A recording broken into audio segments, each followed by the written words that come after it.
So for the past several weeks, I've just been telling you stories about probably what are the greatest failures, either as me as a GM or from my players. And to be honest, like, failure stories are way more fun. They're also way less frequent than the success stories.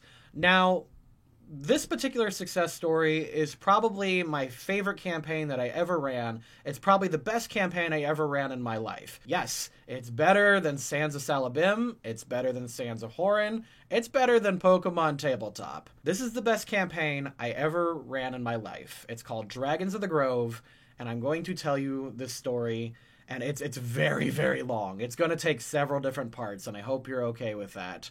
This campaign ran over the course of a year and a half, and it was so stinking good that one day I want to make an Atomatic over it, but at the moment I just don't have the resources, so instead I'm just going to tell you this story. The way I ran this particular campaign was actually based more in concepts. I'm sure most of you have watched Rick and Morty Season 3, and most of you have noticed that that season is kind of off. It's usually a little bit more Rick and Morty in the sense that they would come up with these crazy wild ideas, and then they would put the characters in the situation, and then the characters would kind of discover themselves along that journey. Season 3 seemed to have more general ideas on how they wanted to take the characters, and then wrote ideas around that, rather than the other way around. So in this particular campaign, I came up with just ideas, and then the players just reacted to it as their characters would. And it became a very, very organic storytelling situation. So this is the story of the Dragons of the Grove. And you're not going to find out why they're called that for at least several different weeks. That's because that name came up later. Until that point, the players were actually kind of criminals, and they were on their back feet like the whole time, but they reacted so well to situations, and they turned like every scenario into their favor so well that they became kind of like the heroes of this nation. And it was a really, really amazing story. So our story is about the following characters. Cecil the Druid, who is kind of an animal master slash summoner.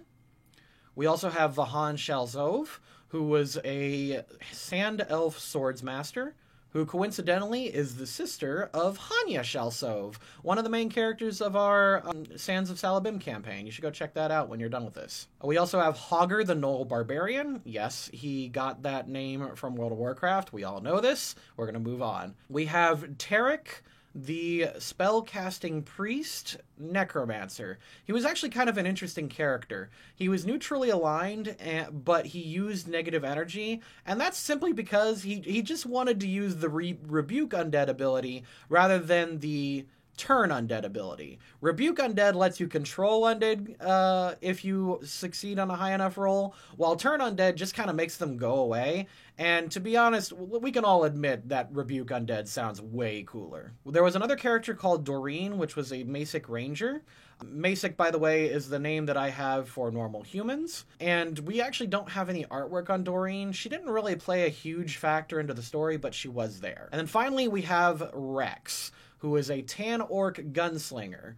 This player, however, just for a little bit of context, this player, however, didn't show up to a lot of sessions, so his character weaves in and out of the story at different points, and we'll get back to that when we get to it. So our story begins with Cecil Doreen, Vahan, and Rex walking down a road towards a dwarven country. They are walking alongside a river, and lo and behold, a raft pulls up to them, and on this raft is a creature called a Salazin. Now, Salazin are just simply serpent men. I based them off of the Conan the Adventurer cartoon, and we'll get more to them in a bit, but essentially they are known to be relatively friendly humanoids. This Salazin offers them a ride downriver, which they accept. They hand them a couple copper pieces, and they sail down the river. However, after they've gotten downriver for so far, they are ambushed by lizardmen. They are taken captive and taken to a slave auction. This slave auction is held inside a group of giant tents, much like a slave auction from One Piece, if you've ever seen that. Now, the players all meet up with the other characters. Basically, they meet up with Hogger and I believe Cecil. I might have gotten this mixed up. Either way, they encounter Hogger at this point. And there, the players decide to stage a breakout. They gather up some weapons, and when they're carted off on stage onto the auction, that's when they just break free their bonds, and they just kind of attack everyone and set the tent on fire, and all the people clear out. Essentially speaking, once all the rich people clear out, they start to gather up all their stuff, and they head to the back of the tent. They got their weapons, they got their equipment, and then they find this mysterious pink box. This box is decorated in like this really fancy ribbon and bow. This was clearly meant to be like the centerpiece of the auction. They open it up, and inside is this beautiful drow woman named Yuria Malve of House Markoth. Now, in my setting, I don't particularly like to have too many fantastical, mystical elements just be very commonplace. To me, it just kind of cheapens the fantasy aspect of a fantasy setting. So, in this particular setting, dragons have been extinct for several thousand years, and dark elves are not actually well known at all. In fact, they are considered to be a myth by the common people. In fact, most people don't even understand how the Underdark works. But they discover Yuria, and they manage to be able to communicate with her by Tarek being able to cast the Speak and Comprehend Language spell. They talk with her for a little bit. She tells them that she is a princess of the Underdark. If they agree to help her get home, then she will basically, shower them with riches. The typical, call to adventure scenario. So they all gather up all their stuff. They grab a wagon, and they start heading south to find rumors of entryways into the Underdark. Now, they have gone ahead, and they're traveling south, and they're then attacked by a bunch of other wagons with the rich people that they just chased off. So they have this really exciting wagon chase. They're hopping from wagon to wagon. There's some Rex is shooting. Hogger's doing his little berserking thing. Vahan's being a crazy cool swords master. Cecil is summoning things and casting Entangling Roots. It's a really good fight. But eventually the party wins, and they're able to capsize all the other wagons and kill most of the attackers. So the party defeats all of these attackers, and then they discover that these attackers are not disgruntled old nobles, but in fact, the people who they defeated, they instead decided to take them prisoners. However, before that, Cecil gathers up all of the discarded wagons. All the wagons at this point have been very heavily damaged, and so they needed to figure out a way in order to fix them up so that they can be on their way. Cecil takes 4 or 5 of these wagons, uses the wood shape spell, and then creates a giant super wagon. And that became one of the mainstays immediately of this campaign, was this super wagon. And boy, did they love this thing. This thing was essentially a giant camper. We eventually did map it out. It was 2 stories tall. They furnished it with a bunch of stuff, and they did everything they could to make this their home on wheels. And it was really, really cool. And God help me if I touched this super wagon. I could hurt them. I could take their stuff. I could kill their friends and family. But if I touched this frickin' super wagon, they rioted against me immediately. It was one of the few times I got legitimate complaints in this campaign. Part of the super wagon that they constructed was an actual brig, a place where they could hold prisoners. They went ahead and they threw in their 3 captors. 2 of these captors were elf boys, teenage elf boys, and they were from a family called Ias Durathil, and they were direct brothers. The last of their particular prisoners was a Masic teenager by the name of Donathan Michaels. Now, House Michaels eventually kind of became the long-running antagonists of the campaign for a while, and that is because I managed to get them to hate this kid and his family so much that I don't think I was able to replicate this level of hate again. I basically turned him into this very Draco Malfoy-like character. As soon as they caught him, he was my father will hear about this and he'll have your heads on spikes. That kind of obnoxious attitude. Every time they talk to him, they're my father will hear about this. Or, my family will see you all burned at the stake. That kind of obnoxious attitude. They just hated this little kid so freaking much. And as they discovered more about House Michaels, the more and more they discovered how much they hated them and all of their acts. It was amazing. I've never been able to get a group of people to hate fictional characters as much as this group hated this family. This was actual adult level hatred. I could not ever do this again. So the party's now on the road and they're heading south, and eventually they run into this log cabin. And it turns out that this log cabin, in fact, belonged to House Michaels. In fact, the little Donovan boy points it out. Oh, that's my family estate. We come here for hunting trips on occasion. They are in the middle of the woods, so it does check out. They take their prisoners, and they go inside the house.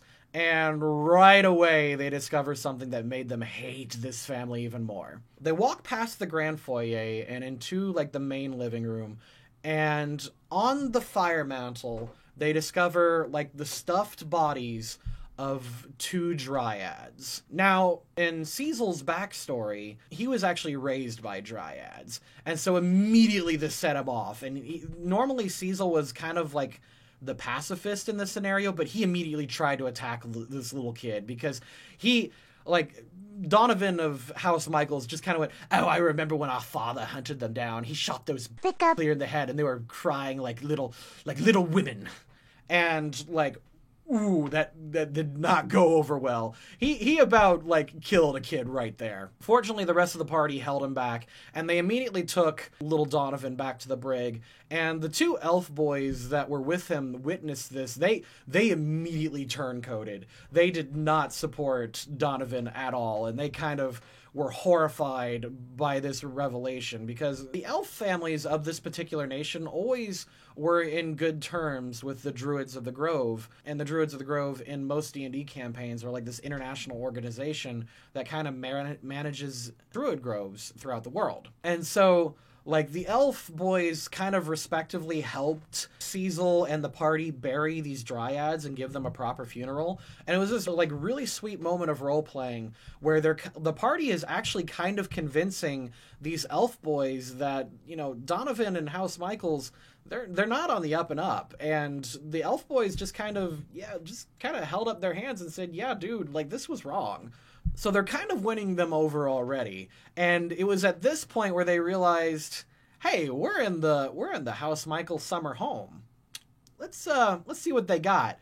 And they proceeded to loot and pillage this entire house, and they took everything valuable that wasn't nailed down. It was hysterical. There was no gold or any real magic items in this house, but they took the silverware, they took a couch, and they put it on top of the super wagon. There was like a grand piano, and they took that too. They put it on top of their super wagon, and like a good chunk of this session was trying to figure out the logistics of how to take everything valuable and put it on top of the super wagon. There was also a bunch of stuffed animals in this hunting cabin, which they also gave a proper funeral that Cecil and Tarek, you know, kind of gave eulogies and sermons for.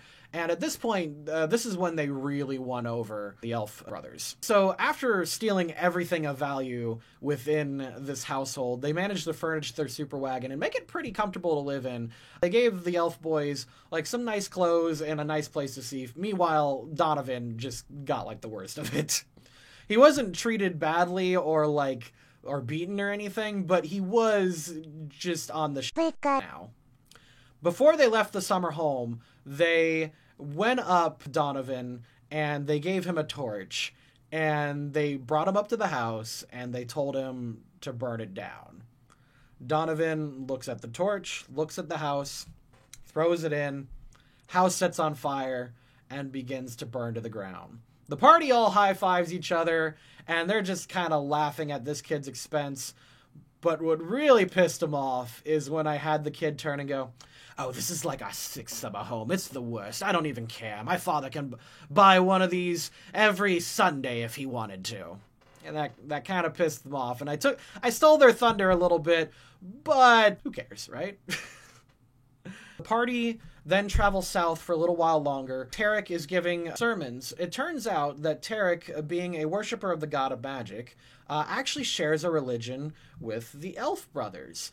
And so he would hold sermons every few days as they were traveling, and it was at this point that they pretty much completely won over those elf brothers. The elf brothers admit that what they did was wrong. It was wrong for them to try to sell the party into slavery, especially considering that slavery was illegal in this country for all civilized races, and each of them, aside from Hogger, was considered a civilized race. And so at this point, they traveled south for another week or two, and they hit this great big town that was kind of like like a trade hub, and it was kind of like the corporate offices of a bunch of rich families. And that's where I'm going to leave you off, and we'll get back to this next time.